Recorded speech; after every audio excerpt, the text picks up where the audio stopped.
हरे कृष्णा, धन्यवाद प्रणाम आप सभी को। तो आज हम भगवद गीता के 4.25 श्लोक पे चर्चा करेंगे।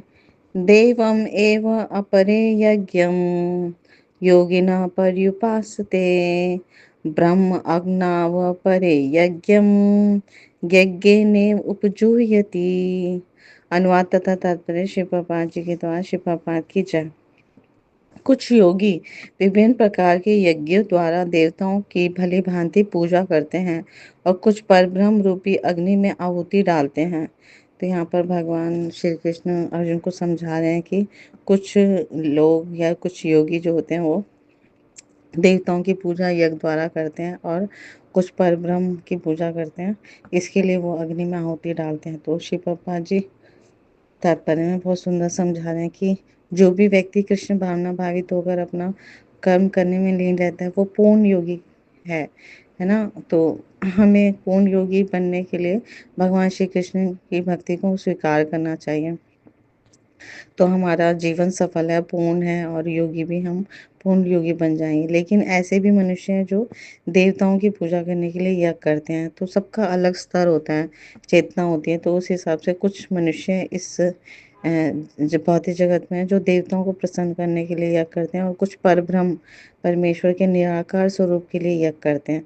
तो ये यज्ञ करने की अनेक कोटियां हैं, स्तर हैं। तो विभिन्न यज्ञकर्ताओं द्वारा संपन्न ये कोटियां जो हैं वो बाह्य वर्गीकरण है, क्योंकि यज्ञ का वास्तविक अर्थ जो है वो हमारे शास्त्रों में बताया गया भगवान विष्णु को प्रसन्न करना।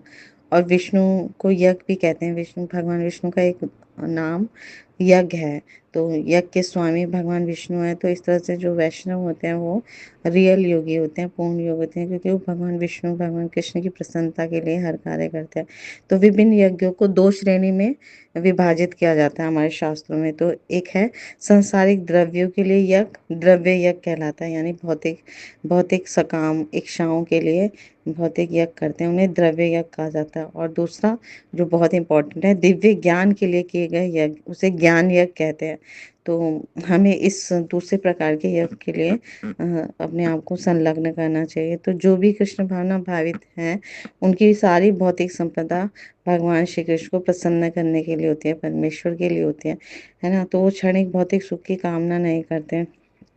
और जो भौतिकतावादी व्यक्ति हैं वो इंद्र सूर्य आदि देवताओं को प्रसन्न करने के लिए अपनी भौतिक संपदा की आहुति देते हैं। और जो निर्विशेषवादी हैं वो निराकार ब्रह्म में अपने स्वरूप को स्वाहा कर देते हैं, क्योंकि उन्हें लगता है कि सब कुछ निराकार है। क्योंकि देवतागण जो है वो कौन होते हैं, वो शक्तिमान जीवात्माएं हैं जिन्हें भगवान ने नियुक्त किया है ब्रह्मांड को ऊष्मा देने के लिए, जल देने के लिए, प्रकाशित करने के लिए, भौतिक कार्यों की देख रेख करने के लिए भगवान श्री कृष्ण ने उन्हें नियुक्त किया गया है। तो सभी उनके भृत्य हैं, सेवक है ना। तो जो लोग भौतिक लाभ चाहते हैं वे वैदिक अनुष्ठानों के द्वारा अलग अलग देवताओं की पूजा करते हैं। तो ऐसे लोग जो हैं बहिश्वरवादी कहलाते हैं। और कुछ लोग होते हैं परम सत्य के निर्गुण स्वरूप की पूजा करते हैं और देवताओं के स्वरूपों को अनित्य मानते हैं। तो वे ब्रह्म की अग्नि में अपने आप की ही आहुति दे देते हैं। तो इस प्रकार ब्रह्म के अस्तित्व में अपने अस्तित्व को समाप्त कर देते हैं।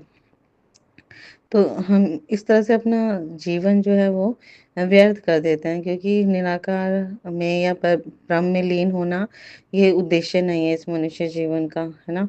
तो सकाम कर्मी जो होते हैं उस भौतिक सुख के लिए अपनी भौतिक संपत्ति का यजन करते हैं और निर्विशेषवादी पर ब्रह्म में लीन होने के लिए ये सब यजन करते हैं। तो लेकिन अर्जुन जो थे वो भगवान श्री कृष्ण के परम भक्त थे। तो भगवान कृष्ण की प्रसन्नता करने के लिए सर्वस्व अर्पित किया उन्होंने, पूरा जीवन अपना तन मन धन सब कुछ दे दिया भगवान को। तो इस तरह से उनकी सारी भौतिक संपत्ति के साथ साथ आत्म स्वरूप भी भगवान कृष्ण को अर्पित हो जाता है। जो भी व्यक्ति अर्जुन का पद चिन्हों पर चलते हैं, भगवान श्री कृष्ण की भक्ति करते हैं, तो वो सब कुछ भगवान को अर्पित कर देते हैं। वो परम योगी हैं, है ना। उनका पृथक स्वरूप नष्ट नहीं होता। तो इस तरह से वो भगवान को प्रसन्न करने के लिए यज्ञ करते हैं और परम योगी बन जाते हैं। तो इस श्लोक में हमें समझ आया कि कुछ लोग यज्ञ में देवताओं के निमित्त भौतिक पदार्थों की आहुति डालते हैं और फल के रूप में भौतिक पदार्थ ही प्राप्त करते हैं। सकाम इच्छाएं उनकी पूरी हो जाती हैं। जैसे पुत्रेष्टि यज्ञ करके पुत्र प्राप्त करते हैं, है ना। ऐसे इसी प्रकार से भौतिक पदार्थ प्राप्त करने के लिए यज्ञ करते हैं, उन्हें द्रव्य यज्ञ कहा जाता है।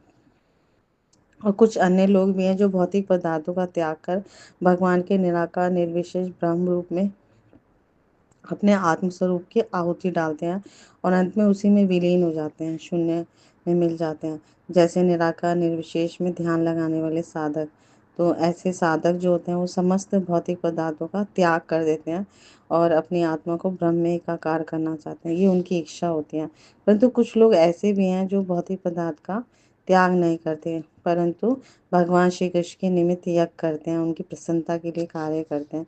तो उसमें अपनी भौतिक संपत्ति और अपने आत्मस्वरूप दोनों को अर्पित करते हैं, यानी स्वयं को भी अर्पित कर देते हैं और अपना सारा भौतिक संपदा भी।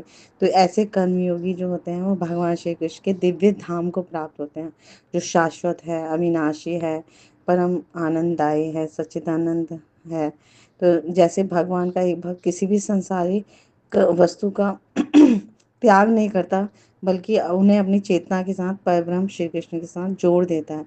तो ऐसा योगी जो है पूर्ण योगी है और अंत में श्री कृष्ण के दिव्य धाम को प्राप्त करता है। तो अगर हम भगवान श्री कृष्ण की भक्ति करते हैं, है ना, निरंतर उनके पवित्र नाम रूप गुण लीला धाम इनका स्मरण करते हैं, श्रवण कीर्तन करते हैं सतत, हरे कृष्णा कृष्णा कृष्णा हरे हरे, हरे राम राम राम हरे हरे। तो इस हरि नाम का आश्रय स्वीकार करके हम लोग भी भगवान श्री कृष्ण के दिव्य धाम को प्राप्त करेंगे और परम योगी पूर्ण योगी बन जाएंगे। तो यही मनुष्य जीवन का परम लक्ष्य है।